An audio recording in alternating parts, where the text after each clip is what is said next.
So in this video, we're going to be looking at lighting and specifically looking at interior lighting.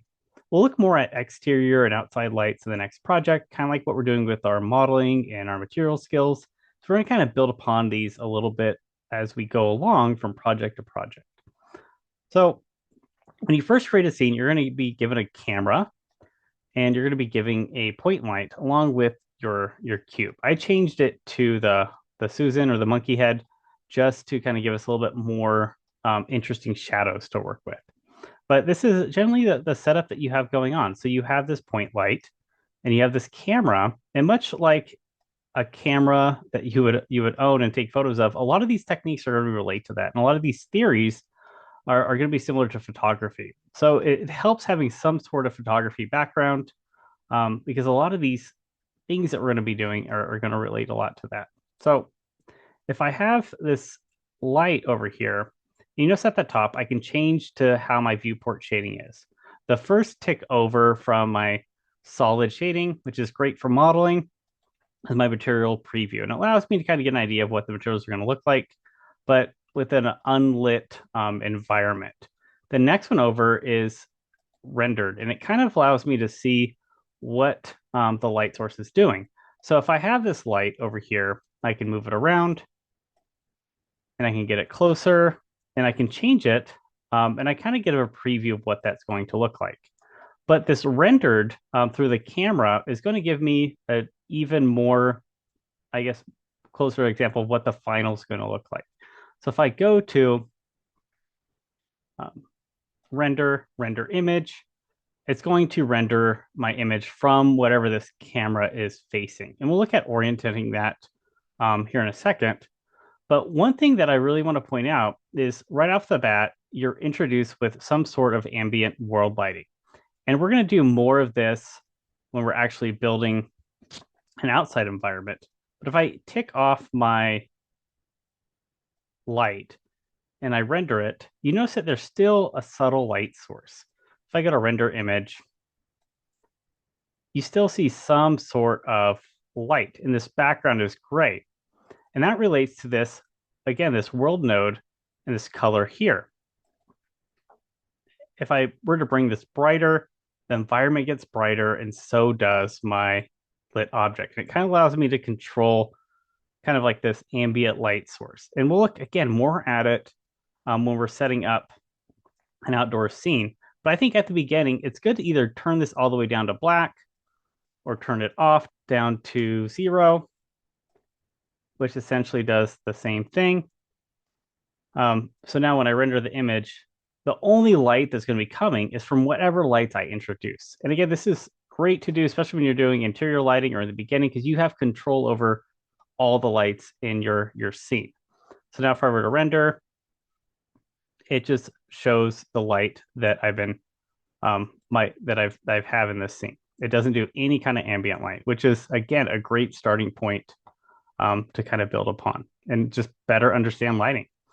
So kind of like this philosophy around photography lighting for objects in indoor scenes is having 3 different light sources.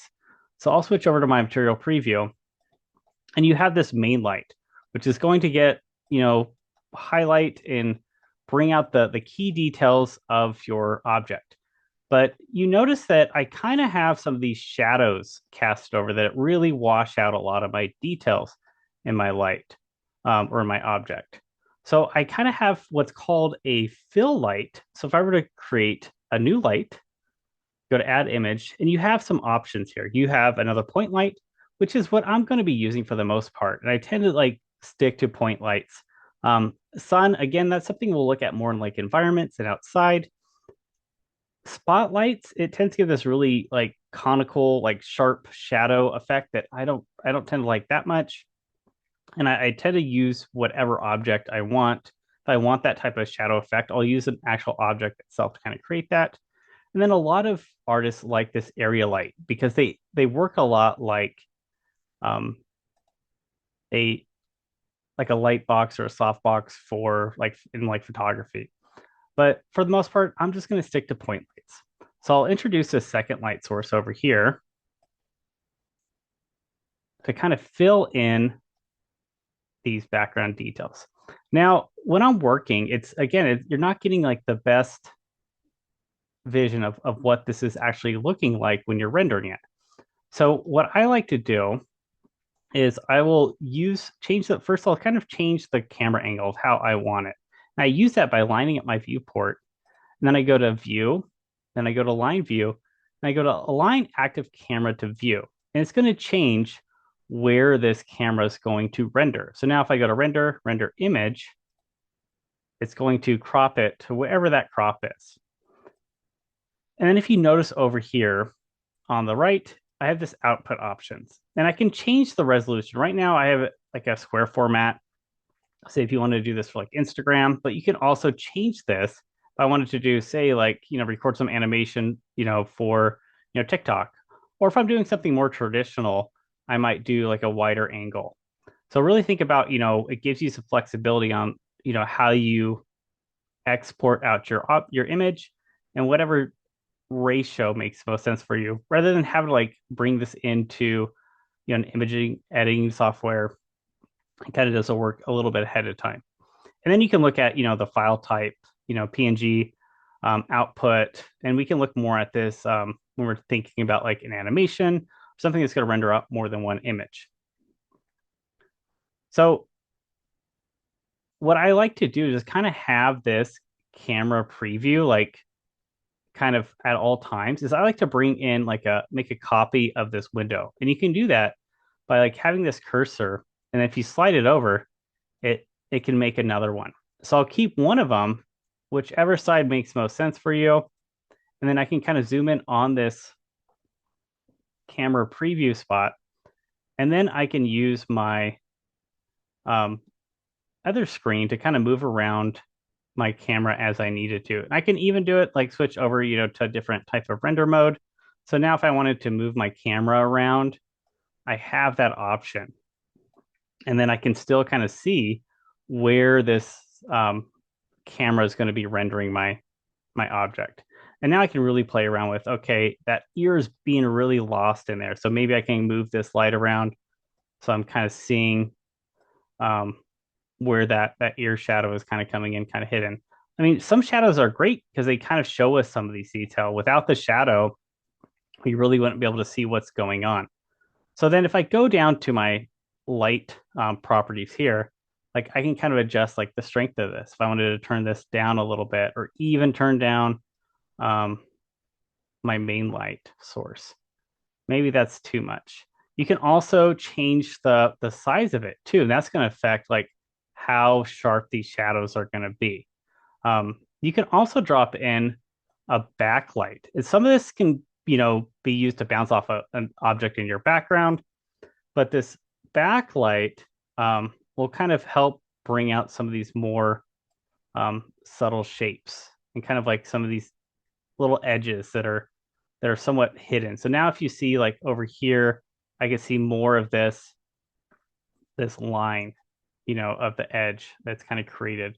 And the more I kind of bring up this backlight, it'll kind of bring out some more of these details. So it's about kind of finding that balance of like, how much, how much shadows do you want? Where do you want these shadows? And then think about too where this, angle of the light source is going to be and kind of like what that does. Bringing a light on a face that's down below is going to kind of make it look a little bit spooky. Um, bring out some like more of like the eyebrows and those regions. So think about that too, is like really what do you want to light in your scene and what is that effect that's happening? Another thing, like when I'm setting up a still life or just one object, is rather than kind of using this background color, especially if I'm like wanting to like get rid of that ambient light, is creating some sort of backdrop.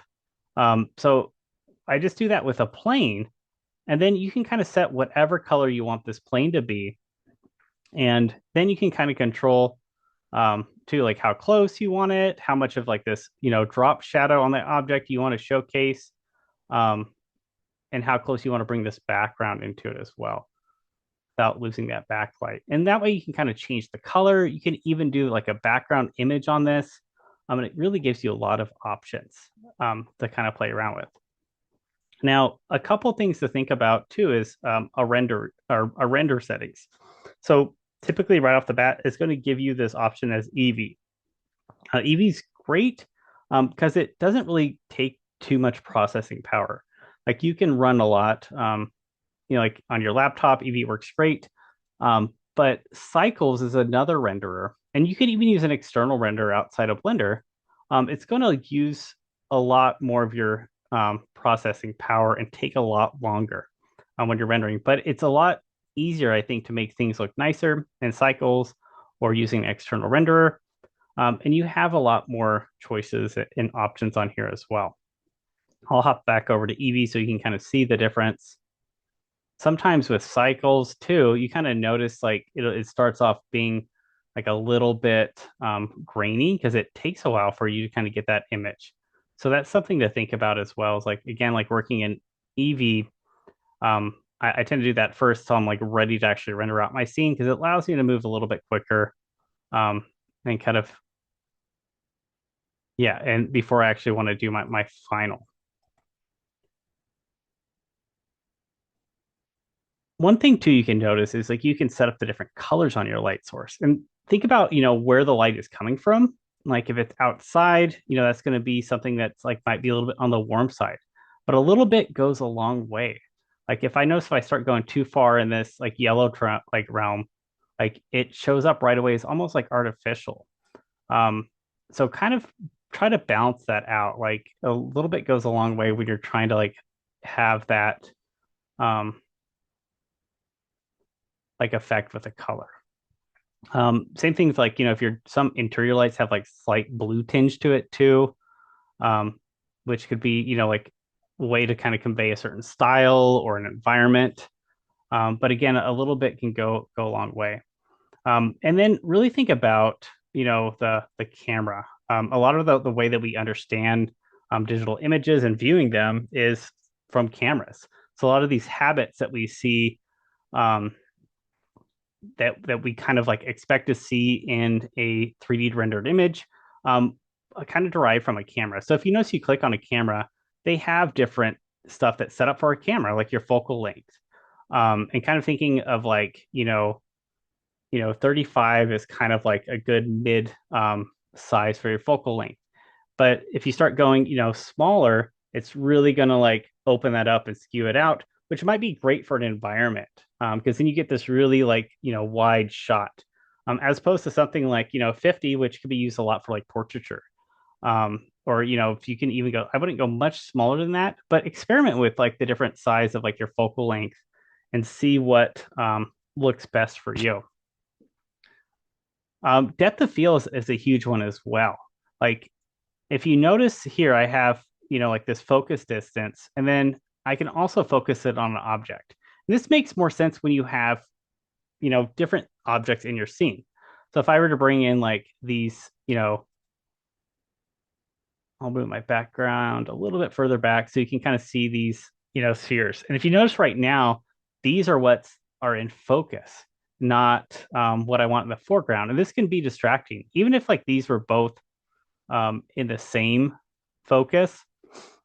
Like if I were to increase this f-stop, and this is going to make it like a wider like focus. The bigger this number, the wider the focus area is. The smaller the number, the narrower that focus area is. And it really allows me to like blur certain aspects of it.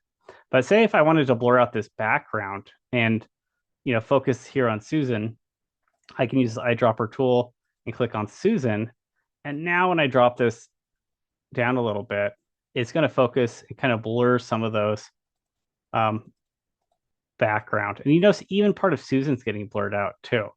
So kind of finding that balance. But again, this is one of those photography techniques that's really going to make your images, your rendered images, stand out a lot more and look a little bit more um, how we kind of are used to looking at images. And it allows you to emphasize certain things and make them more interesting because your eye can't really focus on everything at once. So then you can start thinking about, okay, what do I want people to look at in my scenes? And that's what you can kind of focus on either like through lighting or controlling this depth of field and having a lot more control over that.